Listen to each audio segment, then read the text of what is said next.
بسم اللہ ولہ الحمد والصلاة والسلام علی اشرف الانبیاء والمرسلین سیدنا و نبینا و شفیع ذنوبنا و حبیب قلوبنا و طبیب نفوسنا ابی القاسم محمد وعلی اہل بیتہ الطیبین الطاہرین المعصومین ولعنۃ اللہ علی اعدائہم اجمعین اما بعد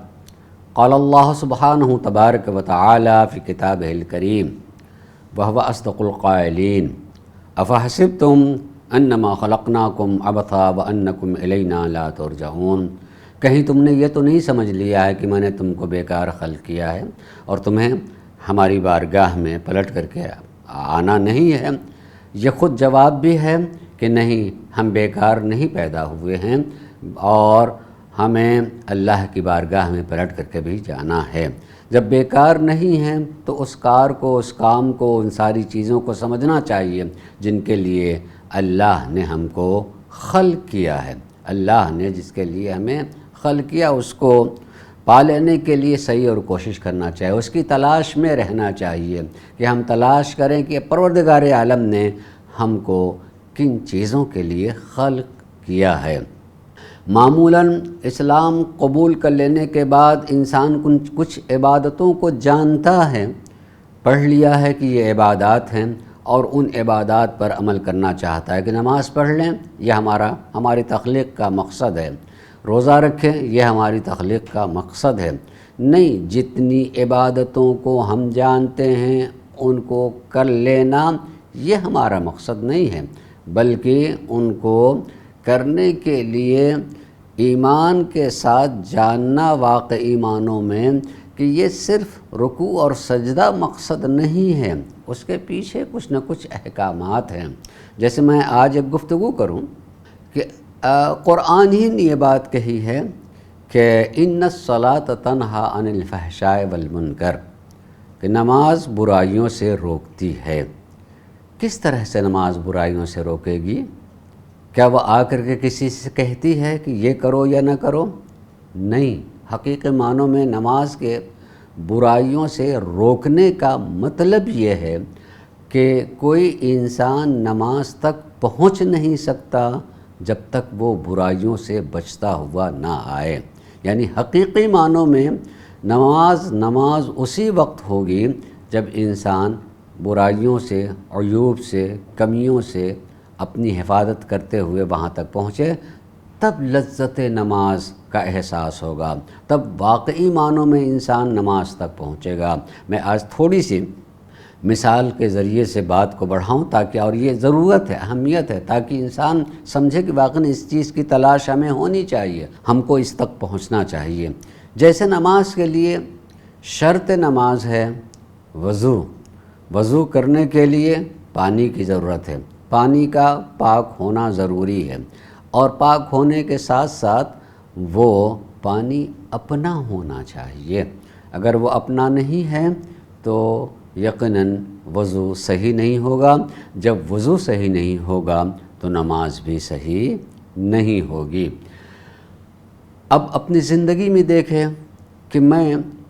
شہری زندگی گزار رہا ہوں، وہاں اور آج کل تو پوری دنیا ہی میں پانی کی قلت ہے، اس پانی کے آنے کا کچھ وقت ہے۔ جب وقت ہوتا ہے پانی آنے کا تو ہم نے مثلاً گھر میں بجلی کا سہارا لیا۔ بجلی کا سہارا لینے کا مطلب ایک میٹر لگایا، میٹر سے ہم نے پانی کو کھینچنا شروع کیا کہ زیادہ سے زیادہ پانی جمع ہو جائے، اور انسان پانی جمع کر لیتا ہے۔ لیکن جس وقت اس نے موٹر لگایا ہے اور بجلی کا میٹر بھی لگا ہوا ہے، موٹر کے ذریعے سے وہ پانی کھینچ رہا ہے، ہو سکتا ہے کہ وہ میٹر کو بند کر دے، بجلی کا جو میٹر ہے وہ بند کر دے تاکہ زیادہ بجلی خرچ نہ ہو، مجھے اس کا بل زیادہ دینا نہ پڑے۔ انسان اس طرح کیا کام کرتا ہے۔ ایسی صورت میں اگر اس نے یہ کام کیا کہ میٹر کو بند کر کے موٹر چلا دیا ہے اور پانی جمع کیا، تو کیا اس پانی کو اس کا پانی کہا جا سکتا ہے؟ یہ سوچنے کی بات ہے کہ اس کا پانی ہے یا نہیں۔ حقیقی معنوں میں نہیں کہا جا سکتا اس نے چوری کی ہے، وہ اس کا نہیں ہے، اور جب اس کا نہیں ہے وضو تو کیا، اپنے گھر ہی کے پانی سے وضو کیا ہے، مگر اس کا نہیں ہے اور وہ نماز پڑھ رہا ہے، اپنی جگہ وہ فیصلہ کر رہا ہے کہ میں نے واجب ادا کر دیا، حقیقی معنوں میں روح نماز تک وہ نہیں پہنچا۔ روح نماز اسے کہتا ہے آدمی کہ میں تو نماز پڑھتا ہوں، یہ پریشانیاں کیوں ہیں اور وہ پریشانیاں کیوں نہیں، جو شرط نماز تھی اس کو آپ نے پورا نہیں کیا۔ اس سے اہم ترین بات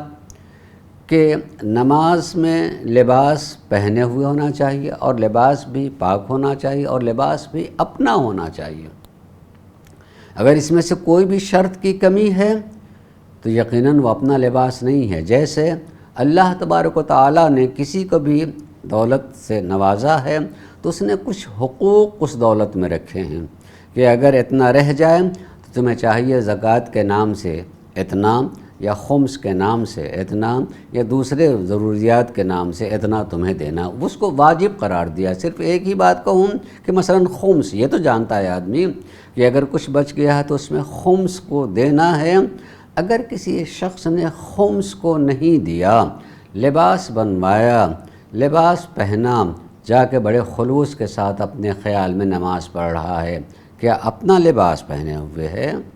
وہ فیصلہ کر رہا ہے کہ میں نے اپنا لباس پہنا ہے، مگر شریعت کی نگاہ میں تو اس کا لباس نہیں ہے، اس لیے اس نے خمس ادا نہیں کیا۔ نہ جانے کتنے مستحقین کے حق کو چھین کر کے اس نے یہ لباس بنایا ہے، اس کا نہیں ہے، اور ایسی صورت میں وہ نماز پڑھ رہا ہے، شکل نماز ہے، مگر اسے نماز نہیں کہا جائے گا، گھر میں اس کی برکت نہیں ہوتی ہے۔ اسی لیے نماز کے لیے جو بات کہی گئی ہے، نماز برائیوں سے روکتی ہے، یعنی انسان حقیقی نماز تک اس وقت تک پہنچ نہیں سکتا ہے جب تک کہ برائیوں سے اپنے کو بچاتا ہوا وہاں تک نہ پہنچے۔ ان برائیوں اور ان سارے عیوب اور ان ساری کمیوں کی طرف توجہ کرنے کے لیے بھی یہ ضرورت ہے کہ ایسے سمجھے آدمی کہ جتنے بھی رشتے انسان کے درمیان پائے جاتے ہیں تو وہ رشتے جہاں ثابت ہو جائیں حق بھی ثابت ہوتا ہے، اور جب تک انسان ایک دوسرے کے حق کو ادا نہ کرے اس وقت تک انسان اگر کوئی عبادت انجام دے رہا ہے، مثلا نماز ہی پڑھ رہا ہے، حق ادا نہیں کیا ہے تو اس کی نماز نہیں ہوگی، اس کا روزہ نہیں ہوگا، اس کا حج اور دوسری عبادتیں بھی اس کی نہیں ہوں گی۔ مختصر میں نے کہا، تھوڑا سا مثال کے ذریعے سے سمجھاتا چلوں کہ اگر کوئی انسان کوئی عبادت انجام دیتا ہے اور اس میں کوئی کمی رہ جائے، جیسے دینا چاہے کرنا چاہے اس عبادت کو نہیں کر سکا، تو اللہ تبارک و تعالیٰ نے اس کا حل نکالا ہے، بتایا ہے کہ کفارہ دے۔ حج کرنے کے لیے گئے، کچھ کمی رہ گئی، اس کمی کو پورا کرنے کے لیے اللہ نے کہا اس کا کفارہ یہ ہے کہ یہ قربانی دی جائے، یہ اتنے لوگوں کو کھانا کھلایا جائے، یہ لباس دیا جائے۔ کفارے میں یہ نہیں کہا گیا ہے کہ جا کر کے فلاں عبادت انجام دیں، بلکہ عام طور سے کفاروں میں کچھ نہ کچھ مالی چیزیں ہیں، اور اس مال کو اللہ چاہتا ہے کہ اس کے بندوں تک پہنچایا جائے۔ بندوں کا بندوں سے رشتہ،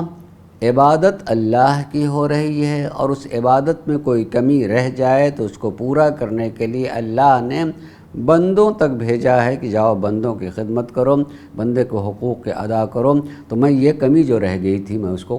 قبول کر لوں گا۔ یہ بندگی کے رشتے کے حقوق ہیں، اور حقوق کی بنیاد پر پروردگار عالم ہماری عبادتوں کو اہمیت دیتا ہے۔ اس لیے ہمیں اس بات کے احساس ہونا چاہیے کہ ہم واقعی معنوں میں اس تلاش میں رہیں کہ ہمارے اعمال صحیح ہوں، اچھے ہوں، عیوب سے پاک و پاکیزہ ہوں، اور وہ ہماری ضرورت ہیں اس دنیا میں بھی، اور اس دنیا کے بعد جو ہم برزخی دنیا میں ہوں گے وہاں بھی، اور برزخی دنیا کے بعد جب ہم حشر میدان حشر میں آئیں گے وہاں بھی ہماری ضرورت ہے،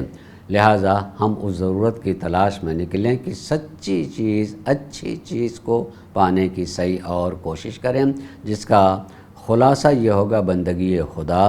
بندگی خدا کی راہ میں ہم آگے بڑھتے رہیں، ہمیں کامیابی دنیا میں بھی ہوگی اور آخرت میں بھی ہوگی۔ وآخر دعوانا ان الحمد للہ رب العالمین۔